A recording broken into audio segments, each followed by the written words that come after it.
জঙ্গল থেকে বেরিয়ে প্রায় ২০ কিলোমিটার জনপথ পেরিয়ে দুটি হাতি পৌঁছে গেল ভারত বাংলাদেশ সীমান্তে। সোমবারের মতো মঙ্গলবারও একইভাবে উধাও হয়ে যায় হাতি দুটি।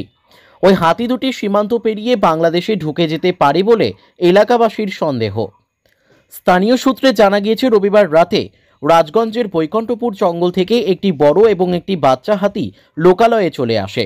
একাধিক রাজ্য সড়ক, রেল লাইন এবং কয়েকটি গ্রাম পেরিয়ে লোকালয়ে পৌঁছায়।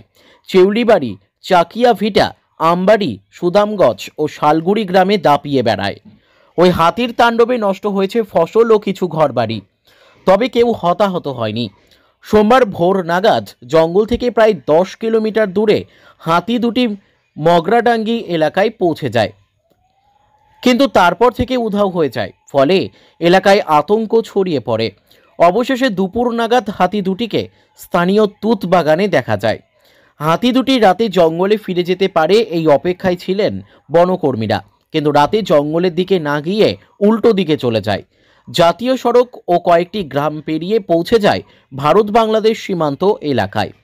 মাঝিয়ালি গ্রাম পঞ্চায়েতের হুদুগজ এলাকায় কিছু জমির ফসল ও বাড়ির ক্ষতি করে। ঠিক গতকালের মতোই ফের হাতি দুটিকে এলাকায় দেখা যাচ্ছে না। তাহলে গেল কোথায় হাতি দুটি? এই প্রশ্নই ঘুরপাক খাচ্ছে এলাকায়। কেউ কেউ মনে করছে সীমান্ত পেরিয়ে বাংলাদেশে ঢুকে গিয়েছে। ওই ঘটনা জানতে পেরে আজ সকালে ঘটনাস্থলে পৌঁছান গ্রাম পঞ্চায়েত প্রধান সুমিত দত্ত। ঘটনাস্থলে দাঁড়িয়ে তিনি বলেন, হাতির খবর খেয়ে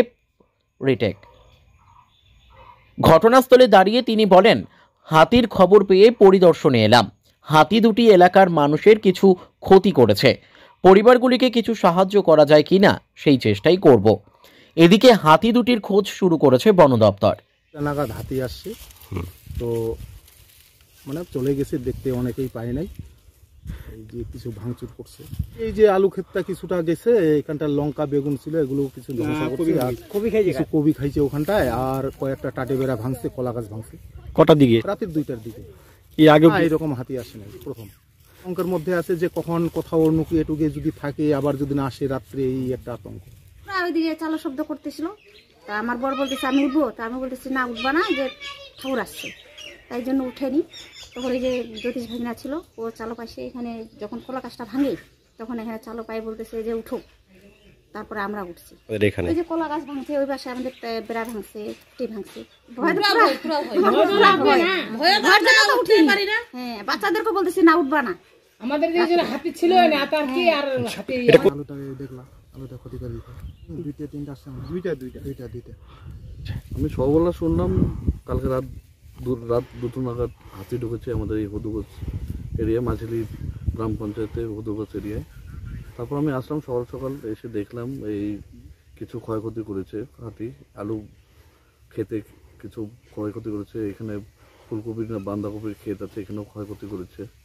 এসে এইসবই দেখলাম।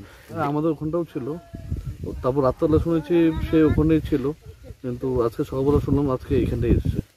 না, সে দেখছি আমরা সরকারিভাবে কতখানি সাহায্য করতে পারি।